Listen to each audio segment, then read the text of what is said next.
First of all, I will have to say that it's because they remind me of my childhood, okay?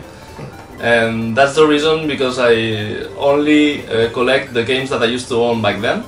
Basically that's the Game&Watch, that's the Game Boy, the Super Nintendo, and Nintendo 64.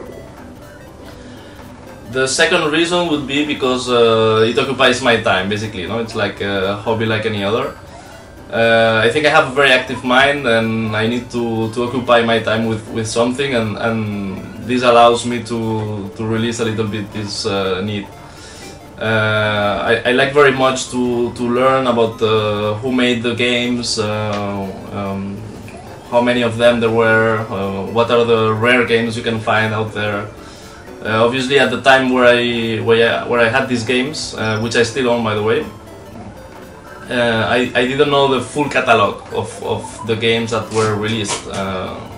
For instance, the Super Nintendo had hundreds of games, but I could only own 10 or 15 myself.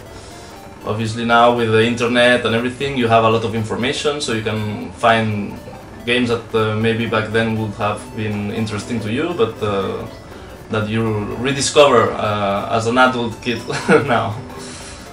I'm also very active in some forums and pages in Europe with other collectors with whom I can share a little bit my hobby, so it's always very interesting to discuss and to talk about the games that you own, share your collections, etc.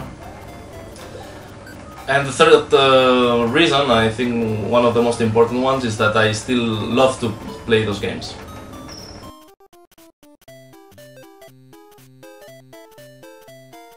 Sure.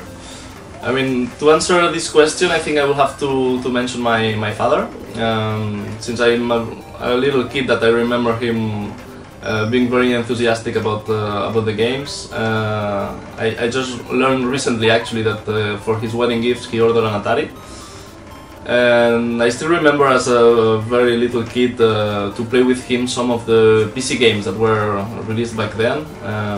I remember the Monkey Island series, the Indiana Jones, Day of the Tentacle, all of these games that are actually still very, very nice games. After that, I remember having a Game&Watch, which was the Zelda game, which I loved. I used to play that game for hours. And then the game that I remember that most impressed me back then was the Game Boy. I remember asking to my parents for months to have it. I still remember that it amazed me that a single screen, you could have some scrolling movement on it, no? So it's not like the Game & Watch where you have a fixed screen with a single game. You could actually also change the games and take them anywhere, so I would be blown up for this. And then came the Super Nintendo. We had also the Nintendo 64. I remember having long hours with my brother, playing co-op games with him. Then I got the PlayStation 1. I think that was the last console that I really enjoyed myself. I didn't really go through any other console after that.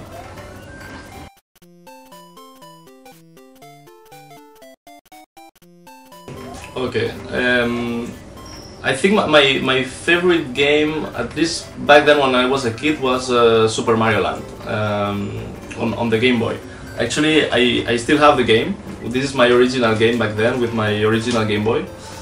I used to love this game. I will play it in the car or at home many hours. But lately, when I start collecting the video games and playing all those games again, obviously the preference changed a little bit. And I would say that my favorite game right now is the Super Metroid on the Super Nintendo. This game I didn't own as a kid, so I discovered this game actually as an adult. But still today, I think this is a fantastic game. It really puts you in the story, and I really think it's a fantastic game.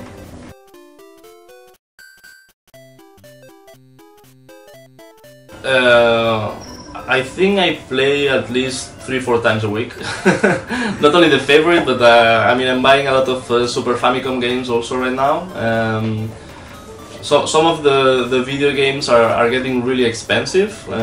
So there's also the option to buy the Japanese ones, which sometimes are very cheap. I buy those and play. And besides the language barrier sometimes, obviously, but there are still fantastic games that I love to enjoy right now.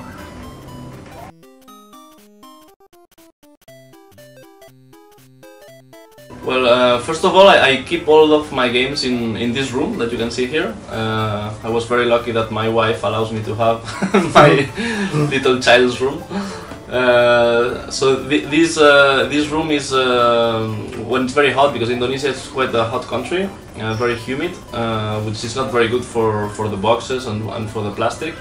So I usually put the AC on this room whenever it's very hot. And I also keep these little dehumidifiers all around the room, so I'm very sure that there's no humidity inside the room. Okay.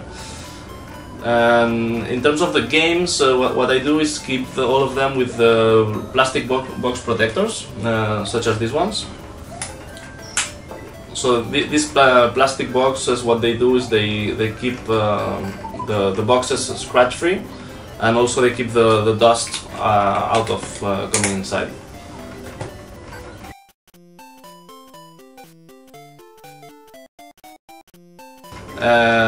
For some reason I ended up in a forum where there was some discussion about the game mods and everything, and I bought an S from a collector here in Indonesia, Farhan. That's all because of you. And yeah, actually my interest obviously from the community here is to be able to share my hobby. No, obviously this kind of hobbies, it's very nice to be able to share them with people, to be able to play the games with other people that enjoy them. Also another thing that I like very much is to be able to trade some games. No? We all have some rare games that we want to get from other people, and then we change some games sometimes. Or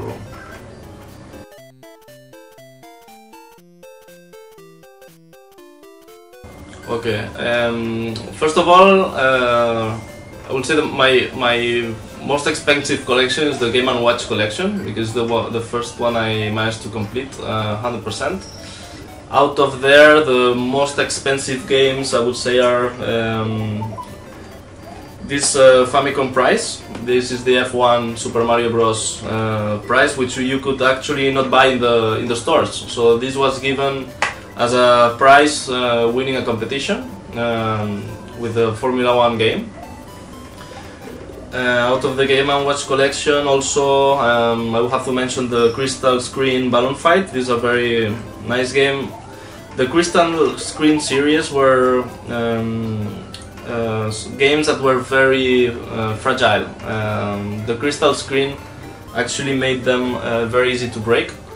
So it was not really a game for kids, I would say, because it was really too easy to scratch the screen and break them. Then the Game Boys, I will have to mention the Famitsu, the special edition, which only 5,000 of them were made. Actually, I own the 4,622 number. And actually, for me, this is the most beautiful Game Boy that has ever made, with the advantage that is the light. So it has the back screen light on, so it's much easier to play when there's not much light in the room, which was a problem actually with the older Game Boys. You could only play the Game Boy with enough light with it. No? And to mention a Super Nintendo game, I would say my rarest game is the Earthbound. This is an RPG game that was released only in the US. It's always considered as one of the top 5 games on the platform.